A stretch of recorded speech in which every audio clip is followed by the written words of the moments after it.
മേശയ്ക്ക് വിലങ്ങനെയായി അദ്ദേഹം വീണു കിടക്കുകയായിരുന്നു. ശിരസിൽ നിന്ന് ഒഴുകിയിരുന്ന രക്തം മേശപ്പുറത്തുണ്ടായിരുന്ന ബ്ലോട്ടിംഗ് പേപ്പറിൽ പതിഞ്ഞിരുന്നു. രക്തം മിക്കവാറും അത് വലിച്ചെടുത്തിരുന്നു. 38 ഓട്ടോമാറ്റിക് റിവോൾവർ താഴെ വീണ് കിടക്കുന്നു. അദ്ദേഹം മരിച്ചു കഴിഞ്ഞു എന്നറിയാൻ തൊട്ടു നോക്കേണ്ടിയിരുന്നില്ല. തലയിലേറ്റ അത്രയും വലിയൊരു മുറിവ് ഏതൊരാളെയും ജീവിപ്പിക്കുകയില്ലെന്ന് നിശ്ചയമാണ്. ഭീകരമായ ചിന്തകളോടെ നിമിഷങ്ങളോളം ആ ശവശരീരത്തിൽ തന്നെ നോക്കി നിന്ന ശേഷം ഞാൻ തിരിഞ്ഞു നടന്നു. ഗോവണിപ്പടികൾ ഇറങ്ങാൻ ഭാവിക്ക് ഹെലൻ വരുന്നത് കണ്ടു. അദ്ദേഹം മരിച്ചോ? അവൾ ചോദിച്ചു. ഉവ്. എന്റെ ശബ്ദത്തിന് ഇടർച്ച തട്ടിയിരുന്നു. ഒരു വങ്കൻ. സ്വയം വെടിവെച്ച് മരിക്കാൻ മാത്രം മനോധൈര്യം അദ്ദേഹത്തിന് ഉണ്ടാവില്ലെന്നായിരുന്നു ഞാൻ കരുതിയിരുന്നത്. അവൾ എന്നെ കടന്ന് വായനാമുറിയിലേക്ക് ചെന്നു. മുഖത്ത് വിയർപ്പ് ഒലിച്ചിറങ്ങുന്നതിനാൽ തൂവാല എടുക്കാനായി കൈ പോക്കറ്റിലിട്ടു. അപ്പോൾ പോസ്റ്റ് ചെയ്യാനായി ഡസ്റ്റർ തന്നെ ഏൽപ്പിച്ച എഴുത്ത് എന്റെ കയ്യിൽ തടഞ്ഞു. ഞാൻ അതെടുത്ത് പൊട്ടിച്ചു വായിച്ചു. June 19, Earl Duster, 256 Hillcrest avenue, Hollywood. പ്രിയപ്പെട്ട ബേർണറ്റ്, വർഷങ്ങളോളം അറ്റോർണിയായി ജോലി നോക്കിയിട്ടുള്ള താങ്കൾക്ക് എന്റെ കത്ത് വായിച്ചാൽ ഞെട്ടലുണ്ടാവില്ലെന്ന് ഞാൻ വിശ്വസിക്കുന്നു. എല്ലാം നശിച്ച ഒരു ഘട്ടത്തിലെത്തിയ ഞാൻ ഇന്ന് രാത്രി സ്വയം വെടിവെച്ച് മരിക്കാൻ തീർച്ചപ്പെടുത്തിയിരിക്കുകയാണ്. എന്റെ എല്ലാ കാര്യങ്ങളും അറിയുന്ന താങ്കൾക്ക് ഇനി എനിക്കൊരു ഭാവിയില്ലെന്ന് നന്നായിട്ടറിയാം. ഹെലൻ എന്റെ നേരെ എത്ര മോശമായിട്ടാണ് പെരുമാറുന്നതെന്ന് താങ്കൾക്കറിയാം. എന്റെ മരണം കൊണ്ട് അവൾക്ക് ലാഭമുണ്ടാകരുത്. അതിനാൽ നാഷണൽ ഫിഡലിറ്റിയിലെ മഡോക്സിന് കണ്ട് എന്റെ മരണാനന്തര ഇൻഷുർ ചെയ്ത തുക അവൾക്ക് കൊടുക്കണമെന്ന ഇനം റദ്ദാക്കി. അതിന് പകരം കൂട്ടിച്ചേർത്ത ഇനം എന്റെ മേശയുടെ വലതുവശത്ത് മുകളിലത്തെ വലിപ്പ് തുറന്നു നോക്കിയാൽ അതിലെ പോളിസിയോടൊപ്പം ചേർത്ത് വെച്ചിരിക്കുന്നത് കാണാം. അപ്രകാരം ഞാൻ ആത്മഹത്യ ചെയ്താൽ എന്റെ പേരിലുള്ള പോളിസി റദ്ദാകും. ഹെലനാണെങ്കിൽ പണത്തിന് വേണ്ടി ഉഴറി നടക്കുകയാണ്. അതിന്റെ ഫലമായി ഇൻഷുറൻസ് കമ്പനിക്കാരെ കബളിപ്പിക്കാൻ അവൾ ശ്രമം നടത്തിയെന്ന് വരും. എന്റെ മരണം ഒരു കൊലപാതകമാക്കി മാറ്റാൻ അവൾ ശ്രമിച്ചെന്ന് വരും. ഇങ്ങനെ സംഭവിക്കാനിടയില്ലെന്ന് താങ്കൾക്ക് തോന്നുന്നുണ്ടാവും അല്ലേ? പക്ഷേ ഹെലനെ എനിക്കറിയാം. എനിക്ക് വേണ്ടി ജോലി ചെയ്യുന്ന ഒരു ചെറുപ്പക്കാരനുണ്ട്. അവന്റെ പേര് ഗ്ലിൻ എന്നാണ്. എന്റെ മരണം കൊലപാതകമാക്കി മാറ്റി ആ കൊലപാതക കുറ്റം അയാളെ ചുമത്താൻ അവൾ ശ്രമിക്കാൻ ഇടയുണ്ട്. അതല്ലെങ്കിൽ അതിനവൾ മറ്റു വല്ലവരെയും കണ്ടെത്താൻ ശ്രമിച്ചുവെന്നും വരാം. അവൾ അങ്ങനെ ചെയ്യുകയാണെങ്കിൽ താങ്കൾ ഇതിൽ ഇടപെടരുത് എന്ന് എനിക്ക് അപേക്ഷയുണ്ട്. മാഡോക്സ് അവളെ കണ്ടെത്തുമെന്ന് തന്നെ ഞാൻ വിശ്വസിക്കുന്നു. അയാളെ വാദിച്ചു തോൽപ്പിക്കുകയോ അല്ലെങ്കിൽ അപായകരമാവിധം അവൾ എന്തെങ്കിലും തെറ്റു ചെയ്യുകയോ ചെയ്താൽ മാത്രം ഈ കത്ത് താങ്കൾ പോലീസിനെ കാണിക്കുക. കുറച്ചു കാലത്തെ ജയിൽവാസം അവൾക്ക് സൽബുദ്ധി കൊടുക്കുമെന്ന് ഞാൻ കരുതുന്നു. നീതി മാത്രം ലക്ഷ്യമാക്കി പ്രവർത്തിക്കുന്ന താങ്കളുടെ ഉറപ്പിന് വേണ്ടി ഇതെന്റെ എഴുത്ത് തന്നെയാണെന്ന് സ്ഥിരീകരിക്കേണ്ട ജോലി മിസ് ലെനോക്സിനെ ഞാൻ ഏൽപ്പിക്കുകയാണ്. ഒരിക്കൽ കൂടി ഞാൻ ആവർത്തിക്കുന്നു, എന്റെ മരണം ഹെലൻ പറയുന്നത് പോലെ കൊലപാതകമല്ല, മറിച്ച് ഞാൻ ആത്മഹത്യ ചെയ്തതാണ്. ഈ എഴുത്തിൽ എഴുതിയിരിക്കുന്നതൊന്നും മിസ് ലെനോക്സിന് അറിഞ്ഞുകൂടാ എന്നതും ഒരു പരമാർത്ഥം മാത്രമാണ്. ഇത്രമാത്രം. ഏൾ ഡസ്റ്റർ, സാക്ഷി Lennox, secretary, 1145C Merlin avenue, Hollywood. നീ എന്താണ് എവിടെ ചെയ്യുന്നത്? അത് ഹെലനായിരുന്നു. ഞാൻ തിരിഞ്ഞു നോക്കി. വിളറിയ മുഖവുമായി അവൾ എന്നെ ശ്രദ്ധിക്കുകയായിരുന്നു. ഞാൻ എഴുത്തു മടക്കി പോക്കറ്റിൽ വെച്ചു. താങ്കൾ എന്തായിരുന്നു വായിച്ചുകൊണ്ടിരുന്നത്? വളരെ അവ്യക്തമായി മാത്രമേ അവൾ പറഞ്ഞത് ഞാൻ കേട്ടുള്ളൂ. ഞാൻ അദ്ദേഹത്തിന്റെ വാക്കുകൾ ഓർക്കുകയായിരുന്നു. 100 കൂട്ടം നുണ പറഞ്ഞ് എന്റെ മരണം ഒരു കൊലപാതകമാണെന്ന് തെളിയിച്ചാൽ ഭാഗ്യമുണ്ടെങ്കിൽ നിനക്ക് ഇൻഷുർ ചെയ്ത തുക കിട്ടിയെന്ന് വരും. 3/4 മില്യൺ. അദ്ദേഹത്തിന്റെ ആത്മഹത്യ ഒരു കൊലപാതകമാക്കി ഞാൻ മാറ്റുകയാണെങ്കിൽ ആ എഴുത്ത് എന്നെ സംരക്ഷിക്കുമെന്ന് ഞാൻ വിശ്വസിച്ചു. എവിടെയെങ്കിലും തെറ്റ് സംഭവിക്കുകയാണെങ്കിൽ എനിക്ക് ആ എഴുത്ത് എടുത്ത് കാണിച്ചാൽ മാത്രം മതി. ഗ്ലിൻ, നിൽക്കൂ. ഇപ്പോഴൊന്നും ചെയ്യരുത്. ഞാൻ അല്പം ആലോചിക്കട്ടെ. നമുക്കൊരു ഡോക്ടറെയും പോലീസിനെയും ഉടനെ വിളിക്കേണ്ടതുണ്ട്. ഞാൻ ഫോൺ ചെയ്യാൻ പോവുകയാണ്. നിൽക്കൂ, ഞാൻ വീണ്ടും പറഞ്ഞു. എന്റെ സ്വരം അവളെ ഇതികർത്തിവതമുടയാക്കി. അവരെ വിളിക്കാതായിട്ടില്ല. തൽക്കാലം ഒന്നും ചെയ്യാതെ മുറിയിൽ പോയി കാത്തിരിക്കൂ. പക്ഷെ നമുക്ക് അവരോട് പറയണം. ഞാൻ മുകളിലേക്ക് കയറി ചെന്ന് അവളുടെ ഇരുവശങ്ങളിലും പിടിച്ച് ശക്തിയായി കുലുക്കിക്കൊണ്ട് പറഞ്ഞു, ഞാൻ പറഞ്ഞതുപോലെ ചെയ്യൂ. പോകൂ, മുകളിൽ പോയി കാത്തിരിക്കൂ. തർക്കിക്കാനുള്ള ഒരു അവസരമല്ലെന്ന് അത് അവൾ മനസ്സിലാക്കിയിരിക്കണമെന്ന് തോന്നുന്നു. പിന്നീട് ഒന്നും മറുപടി പറയാതെ അവൾ അവിടെ തന്നെ നിന്നു. ഞാൻ വായനാമുറിയിൽ കയറി ഡസ്റ്ററിന്റെ മൃതദേഹത്തിൽ നോക്കി. ഈ മരണം ഒരു കൊലപാതകമാണെന്ന് തെളിയിച്ച് കാണിച്ചാൽ $250,000,000 ഞാൻ ഉടമയാകും. ഒരു മെഡിക്കൽ ഓഫീസർക്ക് അദ്ദേഹത്തിന്റെ മരണം നടന്ന സമയം മനസ്സിലാക്കാൻ പ്രയാസമില്ല. അതൊരു കൊലപാതകമായിരുന്നുവെന്ന് അവർ കണക്കാക്കിയാൽ പിന്നെ അവരുടെ ശ്രദ്ധ തിരിയുന്നത് എന്റെയും ഹെലന്റെയും നേരെയായിരിക്കും. രണ്ടായാലും അതുമൂലം പണം കിട്ടാൻ പോകുന്നില്ല. ഒരു കാര്യം മാത്രം തെളിയിക്കാൻ കഴിഞ്ഞാൽ രക്ഷപ്പെടാം. മരണസമയം ഞങ്ങൾ രണ്ടുപേരും അകലെയായിരുന്നുവെന്ന് പോലീസിനെ ധരിപ്പിക്കണം. ആ ബംഗ്ലാവ് അപ്പോൾ ഏകാന്തതയിൽ മുങ്ങിയിരിക്കുകയായിരുന്നു. മേശപ്പുറത്തെ ടൈം പീസ് മാത്രം ടിക് ടിക് ശബ്ദം ഉണ്ടാക്കിക്കൊണ്ടിരുന്നു. അതേസമയം വളരെ നേർത്ത തോതിൽ റെഫ്രിജറേറ്ററിന്റെ ശബ്ദവും എനിക്ക് കേൾക്കാമായിരുന്നു. ആ ശബ്ദം എന്റെ മനസ്സിൽ പതിഞ്ഞു. ക്ലോക്ക് തിരിച്ചു വെച്ചാലോ എന്ന് ഞാൻ ഓർത്തു. പക്ഷേ അതൊക്കെ വില കുറഞ്ഞ ഉപായങ്ങളാണെന്ന് എനിക്ക് തോന്നി. റെഫ്രിജറേറ്ററിന്റെ കാര്യം ഞാൻ ഓർത്തപ്പോൾ ഏതോ ഒരാശയം എന്റെ മനസ്സിൽ തെളിഞ്ഞു വന്നു. റെഫ്രിജറേഷനെ സംബന്ധിച്ചുള്ള 2 മാസത്തെ പഠനത്തിൽ നിന്നും റെഫ്രിജറേറ്ററുകളിൽ മൃതദേഹങ്ങൾ സൂക്ഷിക്കുന്ന രീതിയെക്കുറിച്ച് ഞാൻ മനസ്സിലാക്കിയിരുന്നു. ഒരു മൃതദേഹം അതിനകത്ത് വെച്ചാൽ അഴുകി പോകുകയില്ല. മരവിച്ച നിലയിൽ അതിനകത്ത് കിടക്കുമെന്ന് മാത്രമല്ല, രക്തം കട്ടിയാവുകയും ചെയ്യും. ആഴ്ചകളോളം അഥവാ മാസങ്ങളോളം പിന്നെ അതേപ്പറ്റി ചിന്തിച്ച് തലപുണ്ണാക്കേണ്ടതില്ല. എന്നാൽ എപ്പോഴാണോ അത് പുറത്തേക്ക് എടുക്കുന്നത് അപ്പോൾ മുതൽ ആ മൃതദേഹം പഴയ നിലയെ പ്രാപിക്കും. ഉറഞ്ഞു കിടക്കുന്ന രക്തം ഒഴുകിത്തുടങ്ങുകയും ശരീരം അഴുകിത്തുടങ്ങുകയും ചെയ്യും. ആ സമയം ഡോക്ടറെ വിളിച്ച് ആ കാഴ്ച കാണിക്കുന്നത് സുരക്ഷിതവുമായിരിക്കും. പറയുന്നത് കേൾക്കൂ. ഇപ്പൊ നമുക്ക് ഈ മൃതദേഹം റെഫ്രിജറേറ്ററിൽ വെക്കാം. ഒരാഴ്ച കഴിഞ്ഞ് അദ്ദേഹത്തിന്റെ ശരീരം നമുക്ക് പുറത്തെടുത്ത് എവിടെയെങ്കിലും കൊണ്ടുപോയി ഉപേക്ഷിക്കാം. അടുത്ത ദിവസം പോലീസ് മൃതദേഹം കണ്ടെടുത്ത് ഡോക്ടറെ കൊണ്ട് പരിശോധിപ്പിക്കും. പരിശോധനയിൽ തലേന്നായിരുന്നു ഡസ്റ്റർ മരിച്ചതെന്ന് ഡോക്ടർ തീർത്തു പറയും. കാര്യം എത്ര ലളിതമാണെന്ന് ഇപ്പൊ മനസ്സിലായില്ലേ? ഇല്ല, ഞാൻ ഇതിന് തയ്യാറല്ല. ഇത് അപകടമാണ്. പോലീസ് സത്യാവസ്ഥ കണ്ടുപിടിക്കുക തന്നെ ചെയ്യും, അവൾ പറഞ്ഞു. നിനക്ക് എന്ത് പറ്റി? ഹെർബർട്ടിനെ ജനാല വഴി പുറത്തേക്ക് വീഴ്ത്താൻ നിനക്ക് പ്രയാസമുണ്ടായിരുന്നില്ലല്ലോ. ഞാൻ അങ്ങനെ ചെയ്തിട്ടില്ല എന്ന് നീ പറയുന്നെന്ന് മാത്രം. അല്ല, അദ്ദേഹത്തെ വധിച്ചത് ഞാനാണെന്ന് അവർ സങ്കല്പിക്കും. എനിക്കൊരു നിശ്ചയമുണ്ട്. വെറുതെ വിഡ്ഢിത്തം പറയാതിരിക്കൂ. അങ്ങനെയൊന്നും സംഭവിക്കാൻ പോകുന്നില്ല. അങ്ങനെ സംഭവിക്കുമെന്ന നേരിയ സംശയം ഉണ്ടായിരുന്നെങ്കിൽ ഞാൻ ഇതിന് ഒരുങ്ങുമായിരുന്നില്ല. അവൾ വിസ്കി നിറച്ച ഗ്ലാസ് എടുത്ത് ഒരു കവിൾ കുടിച്ച ശേഷം മേശപ്പുറത്ത് വെച്ചു. ആ കൈകൾ വിറവ് കൊണ്ടത് ഞാൻ ശ്രദ്ധിച്ചു. മാഡോക്സ് എന്ന് പറയുന്ന വ്യക്തിയാണ് എന്നെ ഭയപ്പെടുത്തുന്നത്. അതിനെന്താ? അയാളെ പറ്റി നമുക്ക് മുൻകൂട്ടി താക്കീത് തന്നിരുന്നില്ലേ? ശരി, അയാൾ വളരെ സമർത്ഥനാണെന്ന് തന്നെ ഇരിക്കട്ടെ. നമുക്ക് അതിന് മാത്രം സമയമുണ്ട്. വേണ്ടി വന്ന ഇക്കാര്യത്തിന് 6 മാസം വരെ കാത്തിരിക്കേണ്ടി വന്നാലും കുഴപ്പമില്ല. പലതവണ പരിശീലനം കഴിച്ച് നമുക്ക് തൃപ്തിപ്പെട്ടു എന്ന് തോന്നുമ്പോൾ മാത്രം അറിയിച്ചാൽ മതി. നമ്മളാണ് ആ കാര്യം നിർവഹിച്ചതെന്ന് അവർ കണ്ടുപിടിച്ച അതിനും എന്റെ പക്കൽ തെളിവുണ്ട്. ഡസ്റ്റർ അറ്റോർണിക്ക് എഴുതിയ കത്ത് ഞാൻ പുറത്തേക്ക് എടുത്തു. ഇത് അദ്ദേഹത്തിന്റെ അറ്റോർണിക്ക് എഴുതിയ കത്താണ്. നമ്മുടെ ഭാഗ്യം കൊണ്ടോ എന്തോ ഞാനിത് പോസ്റ്റ് ചെയ്യാൻ മറന്നു.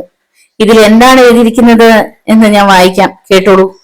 ഞാൻ എഴുത്ത് അവളെ വായിച്ചു കേൾപ്പിച്ചു. അത് കേട്ടു കഴിഞ്ഞ ശേഷം അവൾ ഒരു നെടുവീർപ്പിടുന്നത് കണ്ടു. പിശാച്! പണം എനിക്ക് കിട്ടാൻ വേണ്ട ഒന്നും ആ പിശാച് ചെയ്തിട്ടില്ല. പകരം കെണി ഒരുക്കിയിരിക്കുക മാത്രമാണ് ചെയ്തിരിക്കുന്നത്. സാരമില്ല, അദ്ദേഹം സമർത്ഥനാണെങ്കിലും അത്രയേറെ സമർത്ഥൻ എന്ന് പറഞ്ഞുകൂടാ. എഴുത്ത് ഞാൻ കീശയിൽ തന്നെ മടക്കി വെച്ചു. നമുക്ക് എവിടെയെങ്കിലും പിഴവ് പറ്റിപ്പോവുകയാണെങ്കിൽ പറ്റില്ല എന്ന് തന്നെ കരുതാം. ഈ എഴുത്ത് നമുക്ക് സംരക്ഷണം നൽകും. അവൾ കൈനീട്ടി. ആ എഴുത്ത് എനിക്ക് വേണം. ഞാൻ ശിരസിളക്കി. ഇല്ല, ആ എഴുത്ത് മാത്രം തരില്ല. ഇത് ഞാൻ തന്നെ കൈവശം വെക്കും. പണത്തിന്റെ കാര്യമാണ്. ഇക്കാര്യത്തിൽ എനിക്ക് നിന്നെ വിശ്വാസമില്ല. ഒരു സുരക്ഷിത കവചം എന്ന പോലെ ഞാൻ ഇത് ഉപയോഗപ്പെടുത്തും. എന്റെ ജീവിതത്തിന് ഞാൻ എത്രമാത്രം വില കൊടുക്കുന്നുവോ അത്രയും വില ഈ എഴുത്തിന് ഞാൻ കൊടുക്കും. ഭാവപകർച്ച ഇല്ലാത്ത വിധം ഒരു പഠനം നടത്തുന്നത് പോലെ അവൾ എന്റെ നേരെ നോക്കി. ആ എഴുത്ത് എനിക്ക് തരുന്നതാണ് ഉത്തമം, അവൾ പറഞ്ഞു. ഞാൻ പറഞ്ഞത് കേട്ടില്ലേ? എനിക്കിത് വേണം. ആ ശബ്ദത്തിന് ഘനമുള്ളതായി തോന്നി. കൂടിയേ തീരൂ. ഇത് ഞാൻ തന്നെ സൂക്ഷിക്കും. നിനക്കതിൽ ഭയം വേണ്ട. അവൾ പതുക്കെ എഴുന്നേറ്റ് ചെന്ന് ഡ്രസ്സിംഗ് ടേബിളിനടുത്ത് പോയി ഒരു ചീപ്പ് എടുത്ത് മുടിയിൽ കിടത്തി. പദ്ധതി എന്താണെന്ന് ഇപ്പൊ നിനക്ക് മനസ്സിലായിരിക്കും. ഇനി നീ ഇതിലിറങ്ങാൻ തയ്യാറുണ്ടോ എന്നാണ് അറിയേണ്ടത്. ഇപ്പോഴും ഇത് അപായകരമാണെന്ന് തന്നെ ഞാൻ വിശ്വസിക്കുന്നു. കാരണം ഈ മാഡോക്സ് എന്ന് പറയുന്ന വ്യക്തി അങ്ങനെയാണ്. അവൾ ചീപ്പ് താഴെ വെച്ചു. അവൾ ഡ്രസ്സിംഗ് ടേബിളിന്റെ ഒരു വലിയ വലിപ്പ് തുറന്നു. ഞാനത് പ്രതീക്ഷിച്ചിരിക്കുകയായിരുന്നു. എഴുന്നേറ്റ് ഒറ്റ കുതിപ്പിൽ മേശയ്ക്കടുത്തെത്തി. അവളെ തട്ടിമാറ്റി. വലിപ്പിൽ 25 ഓട്ടോമാറ്റിക് റിവോൾവർ ഞാൻ കണ്ടു. അവൾക്ക് പ്രതീക്ഷിച്ചതിലേറെ കരുത്തുണ്ടായിരുന്നു. നഖങ്ങൾ വളർത്തിയ കൈകൾ രണ്ടും അവൾ എന്റെ കണ്ണിന് നേരെ ലക്ഷ്യം വെച്ചുകൊണ്ട് എന്റെ നേരെ അടുത്തു. തക്ക സമയത്ത് തന്നെ ഞാൻ ആ കൈകളിൽ കടന്നു പിടിച്ചു. എന്റെ കൈകൾ ശക്തിയായി തട്ടിമാറ്റി. അവൾ തന്റെ കാൽ കൊണ്ട് എന്റെ കാലിൽ കുടുക്കി വലിച്ചു. ഞാൻ തറയിൽ വീണു. അവൾ എന്റെ മേൽ വന്നിരുന്ന വിരലുകൾ കഴുത്തിലമർത്തി. കാൽ കൊണ്ട് മാറിൽ ചവിട്ടി. പല്ല് കടിച്ചുകൊണ്ടുള്ള അവളുടെ അക്രമം അതിഭീകരമായിരുന്നു. ഞാൻ മുഷ്ടി ചുരുട്ടി അവളുടെ നെഞ്ചിന്റെയും ഉദരത്തിന്റെയും ഇടഭിത്തിയിൽ ആഞ്ഞു പ്രഹരിച്ചു. അവക്ക് വല്ലാതെ വേദനിച്ചെന്ന് മുഖം കണ്ടപ്പോ തോന്നി. എന്റെ കഴുത്തിലുള്ള അവളുടെ പിടുത്തത്തിന് അയവുണ്ടായി. അടുത്ത നിമിഷം തന്നെ കാൽ കൊണ്ട് ഞാൻ അവളെ ശക്തിയായി തുഴിച്ചു. അവൾ ഒന്ന് വട്ടം കറങ്ങി. അത്ര കടുത്ത ഒരു പ്രഹരം എന്നിൽ നിന്ന് പ്രതീക്ഷിച്ചിരുന്നില്ലെന്ന് തോന്നി.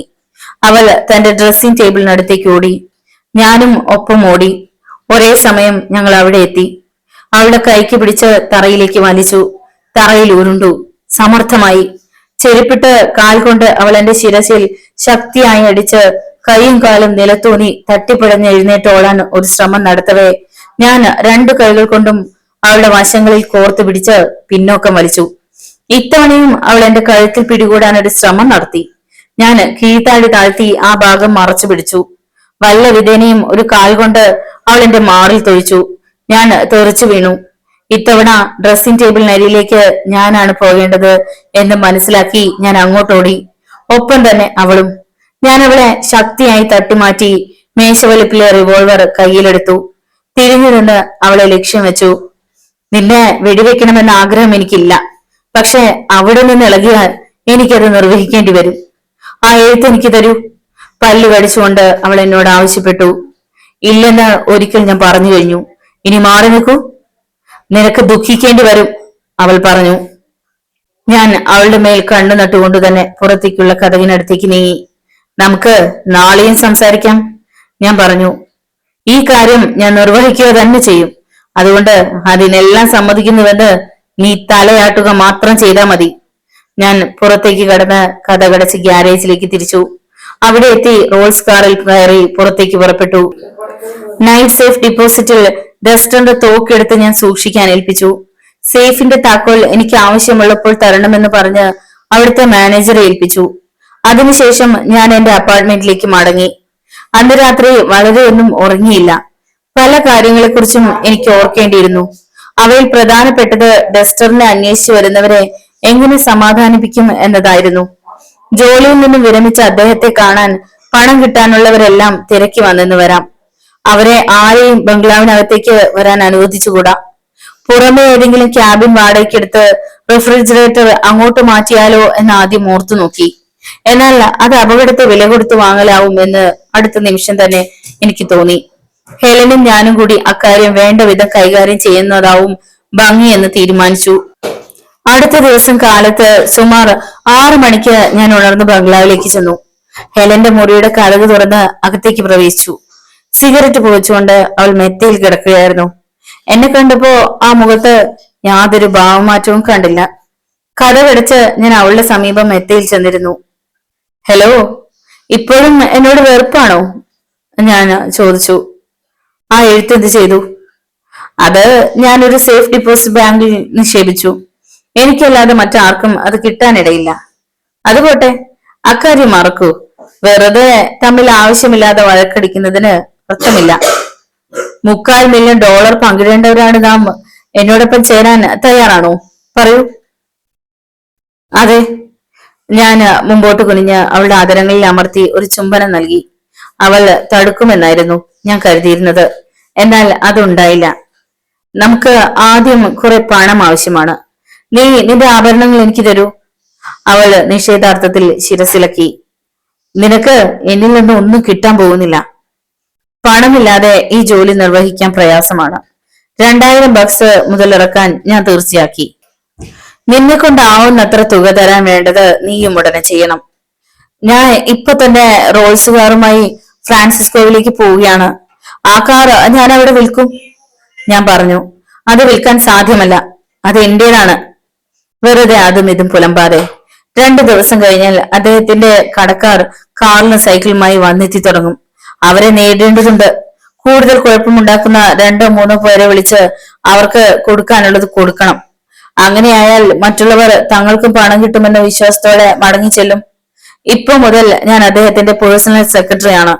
ടെലിവിഷൻ ഫീൽഡിൽ അദ്ദേഹത്തിന് ഒരു ജോലി കിട്ടി. ശമ്പളം പറഞ്ഞ് തീരുമാനിക്കേണ്ട ആവശ്യത്തിലേക്ക് അദ്ദേഹം ന്യൂയോർക്കിലേക്ക് പോയിരിക്കുകയാണ്. അദ്ദേഹം വരുന്നതുവരെ ഇവിടുത്തെ കാര്യങ്ങൾ കൈകാര്യം ചെയ്യുന്നത് ഞാനാണ്.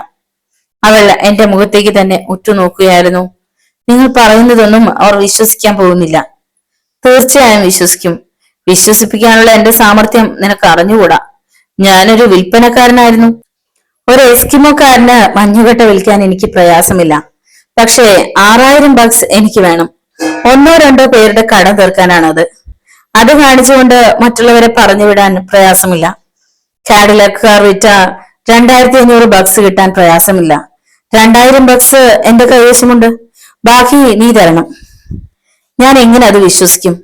പണവുമായി താങ്കൾ കടന്നു കളഞ്ഞാലോ? അല്പം സ്വർണ്ണാഭരണം എനിക്ക് തരുന്നത് കൊണ്ട് മാത്രം $3/4 മില്യൺ പാതി പങ്ക് ഉപേക്ഷിച്ച് ഞാൻ കടന്നു കളയുമെന്ന നിന്റെ ചിന്താഗതി അത്ഭുതമാണ്. ഈ രീതിയിൽ ഏറെ നേരം സംസാരിച്ചു കഴിഞ്ഞ ശേഷം ഒടുവിൽ ആഭരണങ്ങൾ എനിക്ക് തരാൻ അവൾ തയ്യാറായി. അവ വിറ്റാൽ കുറഞ്ഞത് $3000 കിട്ടുമെന്ന് ഞാൻ കണക്കാക്കി. 6:45 ഞാൻ പുറപ്പെട്ടു. സാൻ ഫ്രാൻസിസ്കോയിലേക്ക് 400ഓളം കിലോമീറ്റർ ദൂരമുണ്ട്. കാർ ലോസ് ഏഞ്ചൽസിൽ വിൽക്കാമെന്ന് വിചാരിച്ചാൽ ആളുകളുടെ ഇടയിൽ അതൊരു സംസാര വിഷയമായി ഭവിക്കും. അവിടെ ഡസ്റ്റർ പ്രസിദ്ധനാണ്. അത് വിൽക്കുന്ന കാര്യം ഡസ്റ്ററിനെ അറിയുന്നവരറിഞ്ഞാൽ കുഴപ്പമാണ്. ഏതാണ്ട് മധ്യാഹ്നം കഴിയുമ്പോഴേക്കും ഞാൻ സാൻ ഫ്രാൻസിസ്കോവിലെത്തി. കാറും ആഭരണങ്ങളും വിൽക്കാൻ അല്പം കൂടുതൽ സമയമെടുത്തു. പ്രതീക്ഷിച്ച വില കിട്ടിയില്ലെങ്കിലും വൈകുന്നേരം ആവുമ്പോഴേക്കും ഞാൻ അവ വിൽപ്പന നടത്തുക തന്നെ ചെയ്തു. ഇപ്പോൾ എന്റെ കൈവശമുണ്ടായിരുന്ന $2000 ചേർത്ത് $5600 ഉണ്ടാക്കി കഴിഞ്ഞു. അധികം താമസിയാതെ തന്നെ മടങ്ങാനുള്ള വിമാനം എനിക്ക് കിട്ടി. ലോസ് ഏഞ്ചൽസിലെത്തി വിമാനത്താവളത്തിൽ നിന്ന് ബംഗ്ലാവിലേക്ക് ടാക്സി പിടിച്ചു. ബംഗ്ലാവിലെ ഹാളിലെത്തിയപ്പോൾ 9 മണി. അവിടെ ഹെലനെ പ്രതീക്ഷിച്ച് ഞാൻ കണ്ടത് ഒരു കസേരയിലിരിക്കുന്ന തടിയനായ ഒരു കുള്ളനെയായിരുന്നു. അയാൾ സിഗാർ വലിച്ചൂതുകയായിരുന്നു. പ്രായം സുമാർ 50 തോന്നിച്ചിരുന്നു. അയാളുടെ നോട്ടവും ഭാവവും കണ്ടപ്പോൾ ഡസ്റ്ററിന്റെ കടക്കാരനായിരിക്കാം അയാളെന്ന് ഞാൻ ഊഹിച്ചു. ഞാൻ മിസ്റ്റർ ഡസ്റ്ററിന് കാത്തിരിക്കുകയായിരുന്നു എന്ന് പറഞ്ഞുകൊണ്ട് അയാൾ എഴുന്നേറ്റു. അദ്ദേഹം ഇപ്പോ വരുമെന്നായിരുന്നു മിസ്സിസ് ഡസ്റ്റർ എന്നോട് പറഞ്ഞത്. ഡസ്റ്റർ കുറച്ചു ദിവസത്തേക്ക് ഇവിടെ ഉണ്ടായിരിക്കില്ല. ഞാൻ അദ്ദേഹത്തിന്റെ പേഴ്സണൽ സെക്രട്ടറിയാണ്. അദ്ദേഹം ഇല്ലാത്ത സന്ദർഭങ്ങളിൽ അദ്ദേഹത്തിന്റെ കാര്യങ്ങൾ നിർവഹിക്കുന്നത് ഞാനാണ്. എന്താണ് കാര്യം? ഇതൊരു വ്യക്തിപരമായ കാര്യമാണ്. എനിക്ക് അദ്ദേഹത്തെ നേരിൽ കാണേണ്ടതുണ്ട്. ആഗതൻ പരുക്കം മട്ടിൽ പറഞ്ഞു. ശരി, താങ്കളുടെ പേരും മേൽവിലാസവും തരൂ. അദ്ദേഹം മടങ്ങി വന്ന ശേഷം വിവരം അറിയിക്കാം. അദ്ദേഹം ബുധനാഴ്ച തിരിച്ചെത്തുമെന്നാണോ താങ്കൾ പറഞ്ഞത്? എന്ന് ഞാൻ പറഞ്ഞില്ല. വാസ്തവത്തിൽ അദ്ദേഹം എന്ന് വരുമോ എന്ന് തന്നെ എനിക്ക് അറിഞ്ഞുകൂടാ.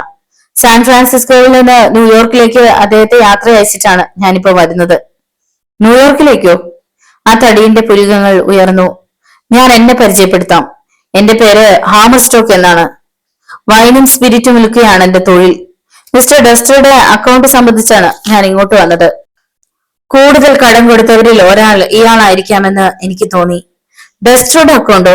അതെന്താണ്? അദ്ദേഹം എനിക്ക് കുറെ പണം തിരിച്ചു തരാനുണ്ട്. പല തവണയായി ഞാൻ എഴുതുന്നു. ചെറിയ ചെറിയ അക്കൗണ്ടുകളെ കുറിച്ചൊന്നും ഓർക്കാൻ പോലും മിസ്റ്റർ ഡസ്റ്ററിന് സമയമില്ല.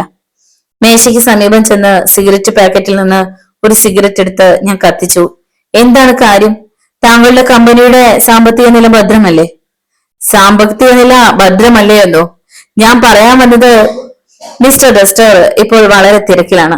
എത്ര തുകയാണ് മിസ്റ്റർ ഡസ്റ്റർ താങ്കൾക്ക് തരാനുള്ളതെന്ന് അറിയിച്ചാ ഞാൻ ചെക്ക് എഴുതി തരാം. മിസ്റ്റർ ഡസ്റ്റർ മടങ്ങി വന്ന ശേഷം ഈ വിവരം അറിയിച്ചു കൊള്ളാം. മിസ്റ്റർ ഡസ്റ്റർ എന്താ പുതിയ വല്ല ജോലിയിലും ഏർപ്പെട്ടിരിക്കുകയാണോ? അതെ, അദ്ദേഹം പസഫിക് വിട്ടുപോയിരിക്കുകയല്ലേ. ഇപ്പോ അദ്ദേഹത്തിന് നല്ല ഡിമാൻഡാണ്. മുമ്പ് അദ്ദേഹം ഹോളിവുഡിലെ പ്രൊഡ്യൂസറും ആയിരുന്നില്ലേ? അതിരിക്കട്ടെ, അദ്ദേഹം താങ്കൾക്ക് എത്രയാണ് തരാനുള്ളത്? $4000. ഞാനൊന്ന് ഞെട്ടി. അതൊരു വലിയ തുകയായിരിക്കുമെന്ന് എനിക്കറിയാമായിരുന്നു. പക്ഷേ ഇത്ര വലിയ തുകയായിരിക്കുമെന്ന് ഞാൻ കരുതിയിരുന്നില്ല. ഇത്രയേറെ മദ്യം കഴിച്ചിട്ടും അദ്ദേഹം ജീവിച്ചിരുന്നെന്നോ? അത് ഓർത്തപ്പോൾ എനിക്ക് അത്ഭുതം തോന്നി. കഴിഞ്ഞ 1 വർഷമായി ഈ തുക അദ്ദേഹം തരാൻ ബാക്കിയാണ് എന്ന് അക്കൗണ്ട് കുറിച്ച് കടലാസ് കാണിച്ചുകൊണ്ട് അയാൾ പറഞ്ഞു. അതെവിടെ? മേശപ്പുറത്ത് വെച്ചേക്കൂ, ഞാൻ അദ്ദേഹത്തോട് പറയാം. ഞാൻ സിഗരറ്റ് കത്തിച്ചുകൊണ്ടിരിക്കെ അയാളെ നോക്കി. താങ്കൾ ഇങ്ങനെ മിസ്റ്റർ ഡസ്റ്റർ അന്വേഷിച്ചു വരുന്നത് അദ്ദേഹത്തിന് ഇഷ്ടപ്പെട്ടെന്ന് വരില്ല. ഞാൻ താങ്കളോടായതുകൊണ്ട് പറയുകയാണ്. അദ്ദേഹം ഇവിടെ ഹോളിവുഡിൽ ഒരു ടെലിവിഷൻ തുറക്കാൻ പ്ലാൻ ഇടുകയാണ്. ഇക്കാര്യം താങ്കൾ മറ്റാരോടും പറയരുത്. ബിസിനസ് തുടങ്ങിക്കഴിഞ്ഞാൽ ഇതിനേക്കാൾ കൂടുതൽ വലിയ അക്കൗണ്ട് താങ്കളുമായി തുടങ്ങാൻ അദ്ദേഹം തയ്യാറാകും. ഓ എന്ന് പറഞ്ഞുകൊണ്ട് അയാൾ അക്കൗണ്ട് കുറിച്ച കടലാസ് പോക്കറ്റിൽ തന്നെ വെക്കാൻ ഭാവിക്കെ ഞാനത് പിടിച്ചുപറ്റി. ഇത് അത്ര വലിയ തുകയൊന്നുമല്ലല്ലോ, ഇത് ഞാനിപ്പോ തന്നെ റൊക്കമായി താങ്കൾക്ക് തരാം. അയാൾ പണം വാങ്ങാൻ തയ്യാറാവുകയാണെങ്കിൽ കാര്യം പരിങ്ങില്ലാവും. മനുഷ്യ മനസ്സിനെ കുറിച്ച് അല്പം അറിയാവുന്ന ഞാൻ അയാൾ അതിന് ശ്രമിക്കുകയില്ലെന്ന വിശ്വാസത്തോടെയായിരുന്നു അങ്ങനെ പറഞ്ഞത്. അയാൾ വിസ്മയപൂർവ്വം എന്നെ നോക്കി. നിൽക്കെ പോക്കറ്റിൽ നിന്നും പണച്ചുരുൾ പുറത്തേക്കെടുത്തു. അത് കണ്ട് അയാൾ കടലാസ് എന്നിൽ നിന്നും തിരിച്ചു വാങ്ങി. ഈ വക കാര്യങ്ങളൊന്നും തനിക്ക് അറിഞ്ഞുകൂടെന്നും ഇനിയും കാത്തിരിക്കുന്നതിൽ തനിക്ക് വിഷമമില്ലെന്നും പറഞ്ഞ് അയാൾ എന്റെ കയ്യിൽ നിന്ന് കടലാസ് തിരിച്ചു വാങ്ങി. ഇത്ര തിരക്കിട്ട് പണം വാങ്ങിയാൽ ടെസ്റ്റ് ചിലപ്പോ തുടർന്ന് തന്റെ കമ്പനിയിൽ നിന്നും മദ്യം വാങ്ങാൻ തയ്യാറാവില്ലെന്ന് അയാൾക്ക് തോന്നിയതായിരുന്നു അതിന് കാരണം. പിന്നെ കൂടുതൽ സംസാരിച്ചു നിൽക്കാതെ അയാൾ പോയി കഴിഞ്ഞപ്പോൾ ഞാൻ കഥകടച്ച് അവിടെ ചാടി നിന്നുകൊണ്ട് സ്വയം പൊട്ടിച്ചിരിച്ചു. കോണിപ്പടികൾ കയറി ഹെലൻ അങ്ങോട്ട് വന്നപ്പോഴും ഞാൻ ചിരിക്കുകയായിരുന്നു.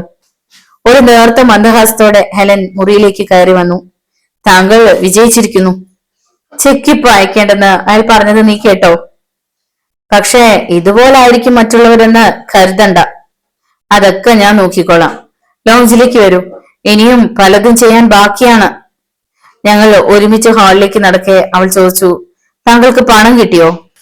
മൊത്തം 5600 വരെ എനിക്ക് ഉണ്ടാക്കാൻ കഴിഞ്ഞു. എങ്കിലും എന്റെ ആവശ്യത്തിന് വേണ്ടത് തികഞ്ഞില്ല. സാരമില്ല, ഇതുകൊണ്ട് കാര്യം സാധിക്കുമോ എന്ന് നോക്കാം. ഞാൻ ചെന്ന് മദ്യക്കുപ്പികൾ നിരത്തി വെച്ച ക്യാബിനരികെ ചെന്നു. 2 ഗ്ലാസ്സിൽ പകർന്ന് അവളുടെ സമീപം വന്നിരുന്നു. നോക്കൂ, ഇപ്പോഴല്ലെങ്കിലും മറ്റൊരു ദിവസം അദ്ദേഹത്തിന്റെ മൃതദേഹം റെഫ്രിജറേറ്ററിൽ നിന്ന് പുറത്തേക്കെടുത്ത് എവിടെയെങ്കിലും കൊണ്ടുചെന്ന് വിട്ടു വരേണ്ടിയിരിക്കും. അതിനല്പം മനോധൈര്യം വേണം. മാത്രമല്ല, അക്കാര്യം എനിക്ക് തനിച്ച് നിർവഹിക്കാനും സാധ്യമല്ല. നീ എന്നെ സഹായിക്കേണ്ടി വരും. അദ്ദേഹത്തിന്റെ മൃതദേഹം കണ്ടെത്തി കഴിഞ്ഞ് കൊലപാതകമായിരുന്നു എന്ന് അറിഞ്ഞു കഴിഞ്ഞാൽ പിന്നെ പോലീസ് ആദ്യം തിരിയുന്നത് നിന്റെ നേരെയായിരിക്കും. ഇൻഷുറൻസ് പണത്തിന്റെ കാര്യമായതിനാൽ അവരങ്ങനെ സംശയിക്കുന്നതിൽ അത്ഭുതമില്ല. അവർ സത്യാവസ്ഥ ചോർത്തിയെടുക്കാൻ നിന്നോട് പല ചോദ്യങ്ങളും ചോദിച്ചെന്നിരിക്കും. അപ്പോഴെല്ലാം ആത്മധൈര്യം കൈവിടാതെ അവയ്ക്ക് മറുപടി പറയാൻ നീ തയ്യാറാവണം. എന്നെ കുറിച്ച് താങ്കൾ വളരെയൊന്നും വിഷമിക്കേണ്ട. ശരിയാണ്, എങ്കിലും നമ്മുടെ ഭാവിയെക്കുറിച്ച് ചിന്തിച്ചു നോക്കേണ്ടത് ആവശ്യമാണ്. വളരെയേറെ വിഷമങ്ങൾ സഹിക്കേണ്ടി വരും. എവിടെയെങ്കിലും അടിപതറിയാൽ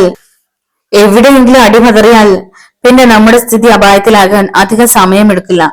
അഥവാ എന്തെങ്കിലും വിധത്തിൽ കുഴപ്പം നേരിട്ടാൽ നാം സുരക്ഷിതരെന്ന് കാണിക്കാൻ അദ്ദേഹം അറ്റോർണിക്ക് എഴുതിയ എഴുത്ത് നമ്മുടെ കൈവശമുണ്ട്. അത് കാണിച്ചാ മതി. അവൾ എന്നെ തന്നെ ഉറ്റുനോക്കി. താങ്കളുടെ മനോധൈര്യം എങ്ങനെ? 3/4 മില്യൺ കിട്ടുന്ന കാര്യമെങ്കിൽ ഏതൊരവസ്ഥയും നേരിടാൻ എനിക്ക് പ്രയാസമില്ല. നാം അദ്ദേഹത്തെ വധിച്ചിട്ടില്ലെന്ന് മനസ്സിൽ സ്ഥിരീകരിച്ചിരിക്കണം. മറ്റുള്ളവരെ കബളിപ്പിച്ചെന്ന പേരിൽ ഒരുപക്ഷെ 5-10 വർഷത്തെ തടവ് ശിക്ഷ നമുക്ക് ലഭിച്ചെന്ന് വരും. അതും ഏതെങ്കിലും വിധത്തിൽ അവർക്ക് സംശയം തോന്നി കേസ് തെളിയിച്ചാൽ മാത്രം. ഓക്കെ, ഇനി നമുക്ക് അടുത്ത നീക്കം തുടങ്ങാം. മിസ്റ്റർ ഡിസ്റ്റർ എവിടെയാണെന്നോ അദ്ദേഹത്തിന് ആരെങ്കിലും സുഹൃത്തുക്കളുണ്ടോ എന്നോ ആരെങ്കിലും അന്വേഷിച്ചു വന്നിരിക്കട്ടെ, അതിനെന്താണ് മറുപടി? ഒരു കാലത്ത് അദ്ദേഹത്തിന് ധാരാളം കൂട്ടുകാരുണ്ടായിരുന്നു. മുഴുക്കുടിയനായി മാറിയ ശേഷം എല്ലാവരും അദ്ദേഹത്തെ ഉപേക്ഷിക്കുകയാണ് ചെയ്തത്. ബർണറ്റിന്റെ കാര്യമോ? ബർണറ്റ് അദ്ദേഹത്തിന്റെ അറ്റോർണിയല്ലേ. അവർ ഒരിക്കലും പരസ്പരം കണ്ടുമുട്ടിയിട്ടില്ല. എഴുത്തു മുഖേനയോ അഥവാ ടെലിഫോൺ മുഖേനയോ ഉള്ള ബന്ധം മാത്രമേ അവർക്ക് തമ്മിലുള്ളൂ. അപ്പോ ആരുമില്ലെന്നോ? ബന്ധുക്കളോ അങ്ങനെ മറ്റു വല്ലവരുമോ? ആരുമില്ല. അവൾ പറഞ്ഞത് യഥാർത്ഥമാണെങ്കിൽ അത് നല്ല കാര്യം തന്നെ. നമുക്ക് കരുതലോടിരിക്കേണ്ടത് ആവശ്യമുണ്ട്. ഇപ്പോ വന്നുപോയ ഹാമർ സ്റ്റോക്ക് ഞാൻ പറഞ്ഞവയെല്ലാം പലരോടും പറഞ്ഞു പരത്തിയെന്നിരിക്കും. അത് ആവശ്യമാണ്. പക്ഷെ ആരും അത് പരിശോധിച്ചറിയാൻ തുനിയരുത്. അറ്റോർണി ബർണറ്റ് അതേപറ്റി കേട്ട് അന്വേഷിച്ചെന്നിരിക്കും. അതിന് ചേർന്ന ഒരു കഥ നമുക്ക് കണ്ടുപിടിക്കണം. അതെല്ലാം വെറും കെട്ടുകഥകളാണെന്ന് പോലീസ് അന്വേഷിച്ചാൽ നമുക്ക് പറയാൻ കഴിയണം. കടക്കാരുടെ കടം തീർക്കാൻ പണം ശേഖരിക്കേണ്ടതിലേക്ക് അല്പം കൂടി സമയം കിട്ടാനായി അങ്ങനെ ഒരു കാരണം പറഞ്ഞതേ ഉള്ളൂ എന്ന് നീ ബർണറ്റിനെ കണ്ട് പറയണം. അവൾ ശിരസിളക്കി. പക്ഷെ അദ്ദേഹം എവിടെയെന്ന് ബർണറ്റിന് അറിയേണ്ടി വരും. ശരിയാണ്, അക്കാര്യവും പ്രധാനമാണ്. ബർണറ്റിന് നിന്നെപ്പറ്റി എന്താണ് അഭിപ്രായം? നല്ല അഭിപ്രായമാണ്. അദ്ദേഹത്തിന് എന്നെ ഇഷ്ടമാണ്. എനിക്കത് നേരത്തെ മനസ്സിലായിരുന്നു. ഇങ്ങനെയാണ് നീ ചെയ്യേണ്ടത്. തിങ്കളാഴ്ച അദ്ദേഹത്തെ വിളിച്ച് ഡസ്റ്റർ അമിതമായ മദ്യപാനം ചെയ്തതിനാൽ DT രോഗം പിടിപെട്ടിരിക്കുകയാണെന്നും ആ രോഗം മാറിക്കിട്ടാൻ ഏതെങ്കിലും ആശുപത്രിയിലേക്ക് പോകാനായി അദ്ദേഹത്തെ നീ പ്രേരിപ്പിക്കുകയാണെന്നും പറയണം. അതുപ്രകാരം അദ്ദേഹം ഒരു സാനിറ്റോറിയത്തിലേക്ക് മാറ്റപ്പെടുന്നു. ഒരു ടെലിവിഷൻ ബിസിനസ്സിൽ ഡസ്റ്റർ ഇറങ്ങി പ്രവർത്തിക്കാൻ പോവുകയാണെന്ന ഒരു കിംവദന്തി നാടെങ്ങും പരക്കുന്നതായി നീ അറിഞ്ഞെന്നും അതിൽ യാഥാർത്ഥ്യമൊന്നുമില്ലെന്നും, എന്നാൽ മൂക്കറ്റം കടം ബാധിച്ചിരിക്കാൻ തൽക്കാലം ആ കിംവദന്തി അങ്ങനെ തന്നെ നടക്കട്ടെ എന്നതിനാൽ അത് നിരസിക്കാനോ നിഷേധിക്കാനോ ഇപ്പോൾ നീ തയ്യാറാകില്ലെന്നും എടുത്തു പറയുക. ഡസ്റ്റർ സാനിറ്റോറിയത്തിലേക്ക് പോകുന്നത് ഒരു രഹസ്യമാണെന്ന് അദ്ദേഹത്തിന് ബോധ്യപ്പെടുന്ന വിധത്തിൽ ധരിപ്പിക്കേണ്ടത് നിന്റെ ചുമതലയാണ്. അവൾ എല്ലാം ശ്രദ്ധിച്ചു കേട്ടുകൊണ്ട് എന്നെ തന്നെ തുറച്ചു നോക്കുകയായിരുന്നു. ഏത് സാനിറ്റോറിയത്തിലേക്കാണ് പോകുന്നതെന്നതിനെ പറ്റി അദ്ദേഹം ചോദിച്ചെന്നിരിക്കും. ബാർബാരയിലെ ഒരു സാനിറ്റോറിയത്തിൽ. അതിന്റെ പേര് ടെലിഫോൺ ഡയറക്ടറെ നോക്കി കണ്ടുപിടിക്കാം. ബർണറ്റ് അവിടെ അന്വേഷിച്ചു വരാം. ഞാൻ മന്ദഹസിച്ചു. അതിന് അദ്ദേഹത്തിന് അവസരം ഉണ്ടാവുകയില്ല. അതിന് ആദ്യം ഇക്കാര്യം ബർണറ്റിനെ അറിയിച്ച് അദ്ദേഹത്തിന്റെ പ്രതികരണം എന്തെന്ന് അറിയുക. പിന്നീട് അങ്ങോട്ടുള്ള നമ്മുടെ ചുവടുവെപ്പ് സൂക്ഷിച്ചു വേണം. നീ പറയുന്നത് വിശ്വസിക്കുകയും അതിൽ പിന്നീട് അദ്ദേഹം കൂടുതലൊന്നും ചോദിക്കുന്നില്ലെങ്കിൽ എന്നെ അദ്ദേഹത്തിന് പരിചയപ്പെടുത്തി കൊടുക്കുക. ഡസ്റ്ററിന്റെ പ്രൈവറ്റ് സെക്രട്ടറി ആയി എന്നെ നിയമിച്ചിരിക്കുകയാണെന്നും അദ്ദേഹത്തിന്റെ വ്യക്തിപരമായ കാര്യങ്ങളെല്ലാം കൈകാര്യം ചെയ്യുന്നത് ഞാനാണെന്നും അദ്ദേഹത്തെ ബോധ്യപ്പെടുത്തുക. ഇങ്ങനെ ബർണറ്റിനെ നമുക്ക് അതിലേക്ക് വലിച്ചഴക്കണമോ? ഉവ്വ്. കാരണം കുഴപ്പമുണ്ടാക്കുന്ന ഒന്നാമത്തെ വ്യക്തി അദ്ദേഹമായിരിക്കും. പോലീസ് അദ്ദേഹത്തെ ആയിരിക്കും ഒരു കാര്യവുമായി ആദ്യം സമീപിക്കുന്നത്. അപ്പോൾ അതിനു മുമ്പായി നാം പറഞ്ഞു കൊടുത്തവരുടെ അടിസ്ഥാനത്തിലായിരിക്കും അദ്ദേഹം പോലീസിനോട് സംസാരിക്കുന്നത്. ഓൾറൈറ്റ്, തിങ്കളാഴ്ച ഞാൻ അദ്ദേഹത്തെ വിളിക്കാം. പക്ഷേ ഡസ്റ്റർ സാനിറ്റോറിയത്തിലേക്ക് പോയിട്ടില്ലെന്ന് പോലീസ് അന്വേഷിച്ചറിഞ്ഞ അവർ അന്വേഷിക്കുമെന്ന് ഉറപ്പാണ്. അതിലും വിഷമിക്കേണ്ട. അക്കാര്യം ഞാൻ നോക്കിക്കൊള്ളാം. നാളെ തന്നെ നീ ഒരു വേലക്കാരിയെ ഇവിടെ നിയമിക്കണം. 35-ാമത്തെ തെരുവിൽ ഇങ്ങനെ പെട്ടെന്ന് സ്റ്റാഫിന്റെ ആവശ്യം നേരിടുമ്പോ സഹായിക്കാനായി അവിടെ ഒരു ഏജന്റ് ഉണ്ട്. ബംഗ്ലാവ് കാത്തു നോക്കാൻ ഒരു വേലക്കാരിയെ വേണമെന്ന് അവരെ വിളിച്ചറിയിച്ചാ മതി. ഇവിടം എനിക്ക് ശ്രദ്ധിക്കാനുള്ളതേ ഉള്ളൂ. എനിക്ക് വേലക്കാരിയുടെ ആവശ്യമില്ല. ബുദ്ധി ഉപയോഗിക്കൂ. ഇവിടെ നാം രണ്ടുപേരുമാണ് താമസിക്കുന്നതെന്ന് പോലീസ് അറിഞ്ഞാൽ അവരെന്താണ് വിചാരിക്കുന്നതെന്ന് ഓർത്തു നോക്കൂ. നാം തമ്മിൽ സ്നേഹിക്കുകയാണെന്ന് അവർ കരുതും. അതിനിടം കൊടുക്കരുത്. പോലീസ് അന്വേഷണത്തിൽ ഇവിടെ നീയും വേലക്കാരിയും ഡസ്റ്ററും താമസിക്കുന്നു.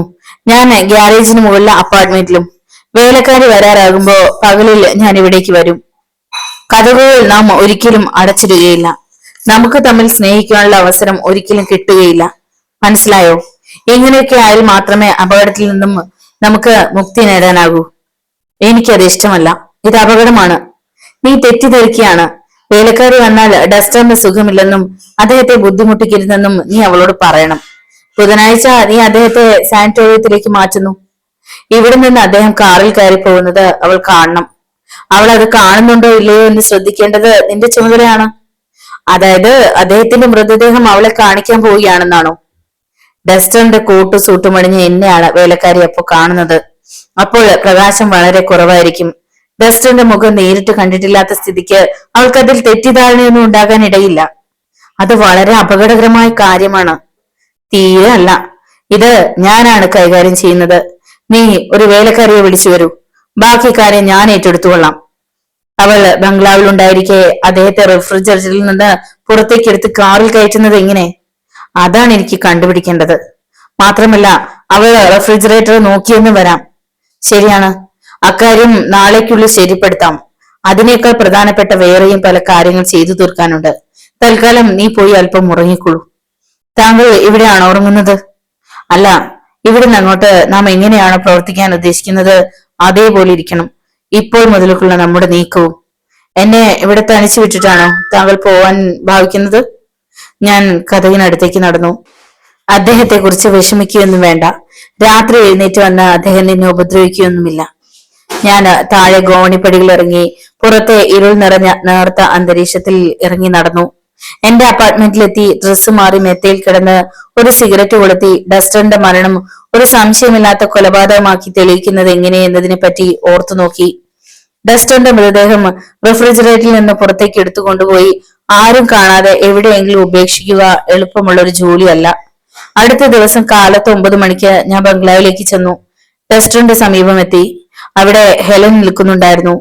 അപ്പോഴും അവൾ നിശാവസ്ത്രം മാറ്റിയിരുന്നില്ല. വേഗം ഡ്രസ്സ് ചെയ്ത് തയ്യാറാകൂ, നമുക്ക് ചെയ്തു തീർക്കാൻ ഒരുപാട് ജോലിയുണ്ട് എന്ന് പറഞ്ഞ ശേഷം ഞാൻ ഡസ്റ്ററിന്റെ മുറിയിൽ കയറി 2 സൂട്ട് കേസുകൾ എടുത്ത് തുറന്നു വെച്ച് അവയിൽ ആ മുറിയിൽ അടുക്കി വെച്ചിരുന്ന മദ്യക്കുപ്പികൾ അടുക്കി വെച്ചു. താങ്കൾ എന്താണ് ചെയ്യുന്നത്? റെഫ്രിജറേറ്റർ സീൽ ചെയ്യാൻ പോവുകയാണ്. എന്ത്? മനസ്സിലായില്ല. എനിക്ക് ബുദ്ധിയുണ്ടെന്ന് നിനക്ക് ഞാൻ കാണിച്ചു തരാൻ പോവുകയാണ്. ആ റെഫ്രിജറേറ്റർ അടച്ചിരിക്കണം, പക്ഷേ അതേസമയം അത് പൂട്ടുകയും അരുത്. അതിനായി ഈ കുപ്പികളെല്ലാം അതിന് മുകളിൽ നിരത്തി വെക്കാൻ പോവുകയാണ്. അങ്ങനെയായാൽ ഇത്രയും കുപ്പികൾ ഇറക്കി അത് തുറക്കാൻ ആരും തയ്യാറാവില്ല. ഇതിനേക്കാൾ നല്ലത് അത് പൂട്ടിയിടുകയല്ലേ?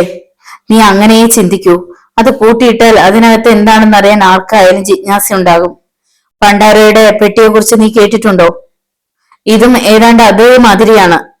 ഇതിനകം ഞാൻ കുപ്പികൾ എടുത്ത് അടുക്കളയിൽ ചെന്ന് റെഫ്രിജറേറ്ററിന്റെ അടപ്പിന് മുകളിൽ അടുക്കി വെച്ചു. ഹെലൻ ഡ്രസ്സ് മാറി സമീപം വന്നു. എന്റെ പ്രവൃത്തിയിൽ അവൾക്കല്പം വിശ്വാസം വന്നിരിക്കുകയാണെന്ന് തോന്നുന്നു. ആ മുഖത്തെ പരിഭ്രമമെല്ലാം മാറിക്കഴിഞ്ഞിരുന്നു. ഇതിനകത്ത് താങ്കൾ നോക്കിയോ? ഉവ്, അദ്ദേഹം അതിൽ സുഖമായി ഇരിപ്പുണ്ട്. ഞാൻ എഴുന്നേറ്റു. വരൂ, നമുക്കിനി ഈ ബംഗ്ലാവിന്റെ കാര്യത്തിൽ ശ്രദ്ധിക്കേണ്ടതുണ്ട്. വേലക്കാരി വരുമ്പോഴേക്കും ഇതൊരു സാധാരണ ബംഗ്ലാവാക്കി തോന്നത്തക്ക വിധം ആക്കി തീർക്കേണ്ടതുണ്ട്. ഏതാണ്ട് മധ്യാഹ്നം വരെ ഞങ്ങൾ പ്രവർത്തിച്ചു. വേലക്കാരിക്കുള്ള മുറി ഒരുക്കി കഴിഞ്ഞു. ഇടനാഴിയുടെ അങ്ങേ അറ്റത്തായിട്ടായിരുന്നു അവളുടെ മുറി ഒരുക്കിയത്. മെത്ത ഒരുക്കിക്കൊണ്ടിരിക്കെ ടെലിഫോൺ മണിയടിക്കുന്നത് കേട്ടു. ഞാൻ ഗോവണിപ്പടികൾക്ക് അടുത്തേക്ക് ഓടി. അതേസമയം ഹെലനും അവിടെ എത്തി. ഞങ്ങൾ പരസ്പരം നോക്കി. അവളുടെ മുഖത്ത് വിയർപ്പ് പൊടിഞ്ഞിരുന്നു. പോയി അത് അറ്റൻഡ് ചെയ്യൂ. അവൾ ലൗഞ്ചിലേക്ക് ചെന്നു. ഒരു സിഗരറ്റ് കത്തിച്ച് ഞാൻ കാതോർത്തു. പക്ഷെ എനിക്കൊന്നും കേൾക്കാൻ കഴിഞ്ഞില്ല. ഞാൻ താഴേക്കിറങ്ങി ചെല്ലാൻ ഭാവിക്ക് ഫോൺ സംഭാഷണം കഴിഞ്ഞ് അവൾ മടങ്ങിയെത്തിയിരുന്നു. അത് ആ ഹോളിവുഡ് റെക്കോർഡർ ആയിരുന്നു. ടെലിവിഷൻ ജോലിയെക്കുറിച്ച് അവർക്ക് അറിയണമെന്ന് പറഞ്ഞു. അതേപ്പറ്റി എനിക്കൊന്നും അറിഞ്ഞുകൂടെന്നും മിസ്റ്റർ ഡസ്റ്റർ അകലെ അങ്ങ് പോയിരിക്കുകയാണെന്നും ഞാൻ അറിയിച്ചു. അതെ, ഒരു നിമിഷം ഞാൻ ഓർത്തു. ഹാമർ സ്റ്റോക്ക് ഞാൻ പറഞ്ഞതിനെ പറ്റി മറ്റുള്ളവരോട് സംസാരിച്ചു തുടങ്ങിയിരിക്കുന്നുവെന്ന് മനസ്സിലായി. അവരൊരു പക്ഷേ ഇവിടത്തേക്ക് വന്നെന്ന് വരും. പ്രസ്സുകാരും വന്നുകൂടായികയില്ല. ആ സമയമെല്ലാം ഞാനിവിടെ ഉണ്ടാകുന്നത് ശരിയല്ല.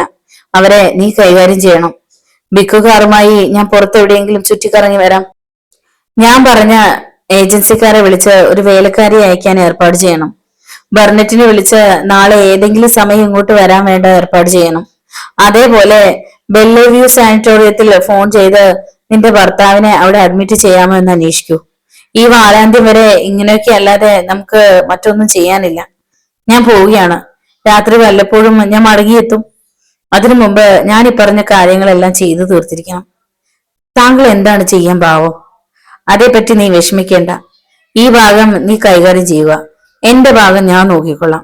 വേലക്കാരി വന്ന ഡസ്റ്റർ അസുഖമായി കിടപ്പിലാണെന്നും ആ വിവരം പുറമെ ആരോടും പറഞ്ഞു പോകരുതെന്നും അങ്ങനെ പറഞ്ഞ കിട്ടാൻ പോകുന്ന ഒരു വലിയ ജോലി മുടങ്ങിപ്പോകുമെന്നും പറഞ്ഞ് മനസ്സിലാക്കണം. അങ്ങനെ പറഞ്ഞ അവൾ അക്കാര്യം അവളുടെ കൂട്ടുകാരോടെല്ലാം പറഞ്ഞെന്ന് വരും. അതൊരു പ്രശ്നമല്ല. ഡസ്റ്ററിന്റെ കടക്കാരോടോ അതോ പ്രസ്സുകാരോടോ അവൾ പറയാതിരിക്കാൻ ശ്രദ്ധിച്ചാൽ മതി. അദ്ദേഹം മുകളിലത്തെ മുറിയിലുണ്ടെന്ന് അവൾ അറിഞ്ഞിരിക്കേണ്ടത് അത്യാവശ്യമാണ്. താങ്കളുടെ കാര്യങ്ങൾ എന്നോട് പറയാതെ രഹസ്യമായി വെക്കുന്നതിന്റെ ഉദ്ദേശം എന്താണ്? അങ്ങനെ ഒരു രഹസ്യവുമില്ല. ഞാൻ എന്റെ പദ്ധതികൾക്ക് ശരിയായ രൂപം കൊടുക്കുകയാണ്. മടങ്ങി വരുമ്പോഴേക്കും ഞാനൊരു നല്ല പദ്ധതി തയ്യാറാക്കിയിരിക്കും. ഞാൻ പുറത്തേക്കിറങ്ങി ഗ്യാരേജിൽ നിന്നും ബിഗ് കാർ പുറത്തേക്കിറക്കി. ഗ്ലെൻഡേൽ വഴി ഹൈവേ നമ്പർ 101 തിരിച്ചു. ഹൈവേയിൽ നല്ല തിരക്കുണ്ടായിരുന്നു. വഴിയിൽ വെച്ച് ആഹാരം കഴിച്ച് ഞാൻ ശാന്ത ബാർബാറിലേക്ക് പുറപ്പെട്ടു. ബെല്ലിവ്യൂ സാനിറ്റോറിയം പുറമെ നിന്ന് ഞാൻ നോക്കി. അവിടെ ചുറ്റും 10 അടി ഉയരത്തിലുള്ള മതിൽക്കെട്ടായിരുന്നു. ഞാൻ കാറിൽ ആ ഡിസ്ട്രിക്റ്റിൽ അങ്ങോളം ഇങ്ങോളം കറങ്ങി. ഇടയ്ക്കിടെ പുറത്തേക്ക് ഉറ്റുനോക്കിക്കൊണ്ടിരുന്നു. ഏതാണ്ട് 4 മൈൽ അകലെയായി 2 സ്റ്റേറ്റ് പോലീസ് പോയിന്റുകൾ എത്തി. അവിടെ മോട്ടോർ സൈക്കിളുമായി 2 പോലീസുകാർ നിൽക്കുന്നുണ്ടായിരുന്നു. ശാന്ത ബാർബാരയിൽ നിന്നും 15 മൈൽ മുമ്പോട്ട് പോയപ്പോൾ കാർപെന്റേരിയയുടെ തൊട്ടടുത്ത് കണ്ട ഒരു ഊടുവഴി എന്നെ ആകർഷിച്ചു. ആ വഴി എന്നെ ഒരു വനസംരക്ഷണ ഓഫീസിനടുത്തെത്തിച്ചു. അവിടെ മരം കൊണ്ട് പണിത 3 ക്യാബിനുകൾ ഉണ്ടായിരുന്നു. അതിനു ചുറ്റും സുമാർ 20 ഏക്കർ നിലവും. കാർ നിർത്തി ഞാൻ അവിടമെല്ലാം ചുറ്റി നടന്നു. അവിടെ ആരെയും കണ്ടില്ല. ആ ക്യാബിനരികെ ചെന്ന് അതിന്റെ ജനാല വഴി അകത്തേക്ക് നോക്കി. അതൊരു ലബോറട്ടറി ആയിരുന്നു. മറ്റു 2 ക്യാബിനുകളുടെ ജനാല വഴി നോക്കിയപ്പോൾ അവ ഓഫീസുകളാണെന്ന് മനസ്സിലായി. സുമാർ 9:30 ആയപ്പോൾ ഞാൻ ബംഗ്ലാവിൽ മടങ്ങിയെത്തി. ലൗഞ്ചിൽ ലൈറ്റ് കണ്ടു. താൻ പുറത്തേക്ക് ചെന്ന അവസരത്തിൽ അവിടെ എന്തൊക്കെയാണ് സംഭവിച്ചെന്നറിയാൻ എനിക്ക് ഉത്കണ്ഠയായി. വേലക്കാരിയെ അവൾക്ക് കിട്ടിയിരിക്കുമോ? ഞാൻ അങ്ങോട്ട് ചെന്ന് ഹാളിൽ പ്രവേശിച്ചു. ഒരു നിമിഷം ഞാൻ കാതോർത്തു നിന്നു. ആരോ ഒരു പുസ്തകത്തിന്റെ ഏട് മറിക്കുന്ന ശബ്ദം ഞാൻ കേട്ടു. മുമ്പോട്ട് ചെന്ന് കതകിന് സമീപം നിന്നുകൊണ്ട് അകത്തേക്ക് നോക്കി. കസേരയിൽ ഇരുന്നു കൊണ്ട് ഒരു പെൺകുട്ടി പുസ്തകം വായിക്കുകയായിരുന്നു. അവൾക്ക് ഏതാണ്ട് 24 വയസ്സ് പ്രായം തോന്നിച്ചിരുന്നു. കറുത്ത നിറം, ഇടതൂർന്ന് വളർന്ന മുടി, അത് താഴോട്ട് നീണ്ടു കിടന്നിരുന്നു. അവൾ തല ഉയർത്തി നോക്കി. ആ കണ്ണുകളുടെ നിറം നീലയാണെന്ന് ഞാൻ കണ്ടു. നോവലിന്റെ തുടർന്നുള്ള ഭാഗങ്ങൾ കേൾക്കുവാൻ വേണ്ടി ചാനൽ സബ്സ്ക്രൈബ് ചെയ്യുക. നിങ്ങളുടെ വിലയേറിയ അഭിപ്രായങ്ങളും നിർദ്ദേശങ്ങളും കമന്റ് ബോക്സിൽ രേഖപ്പെടുത്തുക. വീഡിയോ ഇഷ്ടമായാൽ ഒന്ന് ലൈക്ക് ചെയ്ത് ഹൈപ്പ് കൊടുത്ത് മറ്റു സുഹൃത്തുക്കൾക്ക് കൂടി ഷെയർ ചെയ്ത് നൽകുക. വീണ്ടും കാണാം. നന്ദി.